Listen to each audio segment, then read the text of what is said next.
पर्वतीय क्षेत्र की मनोरम सुंदरता, मनोहारी दृश्य और साथ साथ औषधीय वनस्पतियों का मिलना, यह एक और दैवीय संयोग ही कहा जाएगा, जहाँ विभिन्न वनस्पतियों से भरे पूरे जंगल और एक ऐसी ही दिव्य औषधि आपके सम्मुख उपस्थित है।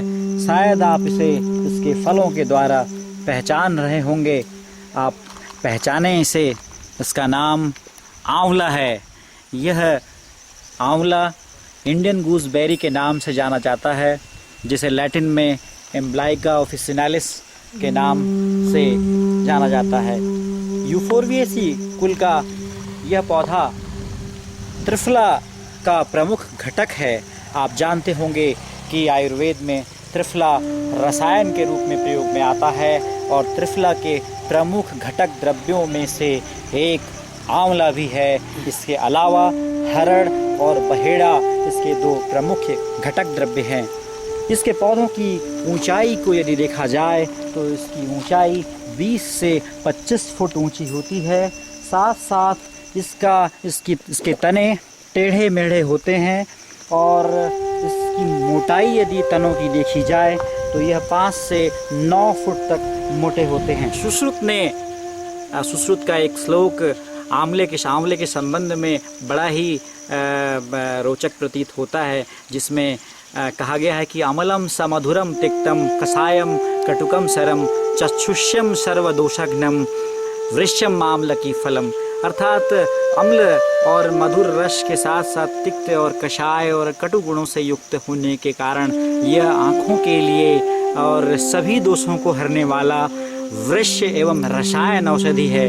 इसके अलावा इसके बारे में कई चरक ने वैदुर्य मुक्ता मणिगैरिकाणाम मृत्सिंह हेमाम्लकोदकानाम मधुदकस्य इक्षुरसस्य दैवम पानाक्षमम गच्छति रक्तपित्तम कहकर इसे रक्तपित्त में अर्थात जिसमें नाकों से चलने वाले नक्शीर को सम्मिलित किया जाता है, उसमें भी इसका प्रयोग बताया है। इसके अलावा हरित की समम धात्री फलम किंतु विशेषतः रक्तपित्त प्रमेहगनम परम विषम रसायनम। यह भाव प्रकाश ने यह सूत्र बताकर इसके विभिन्न औषधीय प्रयोगों को बताया है। इसके अलावा भाव प्रकाश निघंटु ने इसे हंति वातम तदम्लम वात पित्तम माधुर्य शैत्यतः कफम रुक्ष कसायत्वात् फलम धात्र्यस्त्रिदोषजित कहकर इसे त्रिदोष हर गुणों से युक्त बताया है। बहुत सारे इसके बारे में आचार्यों ने इसके बारे में कई सारी उदाहरण बताए हैं, जिनमें दारवी सुरावा त्रिफला समुस्ताम कसायम उत्वक्वाथ पिबेत प्रमेहि सुद्रेणाम युक्ताम हरिद्रा पिबेद रसेन मामलकी फलानाम। इसके अलावा धात्री रसांजनम छौद्रम सर्पिमिस्तु रसक्रिया पित्त रक्ता रोग हनि तैमेर्य परलापहा मुस्तम वत्सक बीजानी त्रिफला कटुरोहिणी परुषगाणी चक्वाथ कफ ज्वर विनाशनान। वैसज रत्नावली में यह संदर्भ दिया गया है। नासा प्रवृत्ति रुधिरम धृत भ्रष्टम श्लक्षणम पिष्टम मामलकम सेतुतोय वेगम रूढ़ मूर्धनि परलेपनम। यह संदर्भ इसके औषधीय गुणों के बताने के लिए काफ़ी है। अर्थात त्रिफला का विभिन्न औषधियों में प्रयोग किया जाता है, जिनमें से कुछ औषधीय प्रयोगों को हम आपको बताने जा रहे हैं। यदि आपको बालों से जुड़ी हुई कोई समस्या है तो आप घबराएं नहीं, आंवला आपके लिए एक बेहतरीन विकल्प साबित हो सकता है। आप सूखे आंवले को 10 से 20 ग्राम की मात्रा में, बहेड़ा को 10 ग्राम की मात्रा में और आम की गिरी गुठली की गिरी को आप 10 ग्राम की मात्रा में लौह चूर्ण के साथ रात भर कढ़ाई में भिगोकर रखें और बालों पर इसका नित्य प्रति लेप मात्र करें, तो इससे आपके काले बाल हमेशा काले रहेंगे और श्वेत बाल भी काले हो जाएंगे। आंवला, रीठा, सिकाकाई इन तीनों का काढ़ा बनाकर केवल सिर धोने से ही बाल मुलायम हो जाते हैं, घने हो जाते हैं और लंबे हो जाते हैं। जैसे आपने ब्राह्मी आंवला के इस तेल के नाम से सुना होगा, केशों के सौंदर्य को बरकरार रखने की अत्यंत प्रचलित औषधि है। आंवले और आम की गुठली की मज्जा को साथ पीस कर लगाने से, बालों के मूल पर लगाने से भी बाल लंबे एवं घने हो जाते हैं। यदि हिचकी आ रही हो तो पिप्पली, आंवला और शुंठी इन सबको बराबर की मात्रा में मिलाकर 2.5 ग्राम चूर्ण का सेवन करने मात्र से हिक्का या हिचकी या हाइकफ में काफ़ी लाभ मिलता है। ताज़ा आंवला 1 से 2 नग मिश्री के साथ 25 ग्राम की मात्रा में शहद के साथ प्रातः सायं देने से खट्टी डकारें, हाइपर एसिडिटी यानी अम्ल पित्त में लाभ देखा जाता है। ग्रहणी से पीड़ित रोगियों में पत्तियों का क्वाथ बनाकर इसे 5 से 10 या 10 से 15 ग्राम की मात्रा में मेथी के दाने के साथ प्रयोग कराया जाए तो इससे संग्रहणी में काफ़ी लाभ मिलता है। साथ साथ यकृत की दुर्बलता या हेपेटोटॉक्सिसिटी या हेपेटिक एलिमेंट्स की स्थिति में यदि जॉन्डिस में आंवले को शहद के साथ मिलाकर इसे सुबह शाम दिया जाए तो काफ़ी लाभ मिलता है। ताज़ी छाल के रस को निकालकर इसे हरिद्रा और शहद के साथ मिलाकर प्रातः सायं पिलाने से मूत्र वृक्ष में या मूत्र संबंधी परेशानियों में डिस्यूरिया जैसी स्थिति में काफ़ी लाभ मिलता है। आंवले के 10 से 15 ग्राम स्वरस में इलायची का चूर्ण मिलाकर दिन में 2 से 3 बार रोगी को यदि देने से भी मूत्र वृक्ष यानी यूरिन रिटेंशन जैसी समस्याओं में काफ़ी लाभ मिलता है। कब्ज में आंवले के फल का चूर्ण यदि दिया जाए तो यह कब्ज को साथ साथ बवासीर या अर्श एवं अजीर्ण में की स्थिति में भी काफ़ी फायदेमंद होता है।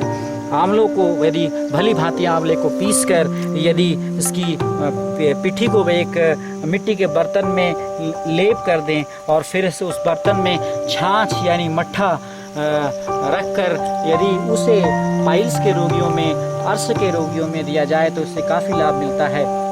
यदि रक्त के साथ साथ अतिसार यानी स्टूल में ब्लड आ रहा हो तो उस स्थिति में भी आंवले को 10 से 20 ग्राम स्वरस को शहद और 2.5 से 3 ग्राम की मात्रा में घी मिलाकर, देसी घी मिलाकर इसे लगभग दिन में 3 बार पिलाएं तो इससे भी काफ़ी लाभ मिलता है। प्रमेह के रोगियों में आंवला, हरड़ और बहेड़ा, नागरमोथा, दारू हरिद्रा और देवदारू इन सबको समान मात्रा में मिलाकर यदि इनका काढ़ा बनाकर 10 से 15 ml की मात्रा में सुबह शाम यदि प्रमेही को पिलाया जाए तो उससे उसका शुगर काफ़ी हद तक नियंत्रित रहता है। आंवला, गिलोय, नीम की छाल, परवल की पत्ती को संभाग मिलाकर इसे 25 ग्राम की मात्रा से में आधा लीटर पानी में मिलाकर यदि 12 से 24 घंटे तक भिगो कर रखा जाए और साथ साथ जब यह उसे उबाला जाए और जब यह चतुर्थांश शेष रहे 10 से 15 मिलीलीटर की मात्रा में इसे दिया जाए, प्रमेह में लाभ मिलता है। रक्त प्रदर एवं श्वेत प्रदर जैसी महिलाओं में होने वाली समस्याओं में भी आंवला एक अत्यंत गुणकारी औषधि के रूप में काम करता है। रक्त प्रदर के रोगियों में आंवला का स्वरस 10 से 15 ग्राम की मात्रा में जीरे के चूर्ण के साथ 2 बार सेवन कराने से या शुष्क आंवले के चूर्ण को 10 से 15 ग्राम रात्रि में भिगोकर सुबह सेवन कराने से भी लाभ मिलता है। अंत में हम ये कह सकते हैं कि आंवले के औषधीय गुणों की व्याख्या करना सूर्य को दिए दिखाने के समान है, अर्थात इसके औषधीय गुणों की संक्षिप्त चर्चा करना इसकी पूर्णता नहीं बता सकते। अर्थात यह अत्यंत इसका पंचांग, इसके फल, इसके पत्तियां, इसके तने, इसकी छाल, हर में औषधीय गुण मौजूद हैं। विष्णु भगवान के प्रिय होने को बताया गया है। कहा गया है कि इसके वृक्ष के नीचे भोजन करने मात्र से भगवान विष्णु प्रसन्न होते हैं। उसके पीछे कारण इसके दिव्य गुण हैं, इसकी औषधीय वनस्पति के गुण और इसका संरक्षण पुण्य को प्रधानता देने के कारण ही इसे धर्म से जोड़ा गया है। तो यह एक अत्यंत ही औषधीय वनस्पति है और आगे हम किसी नई औषधीय वनस्पति के साथ आपके समक्ष प्रस्तुत होंगे। धन्यवाद, नमस्कार।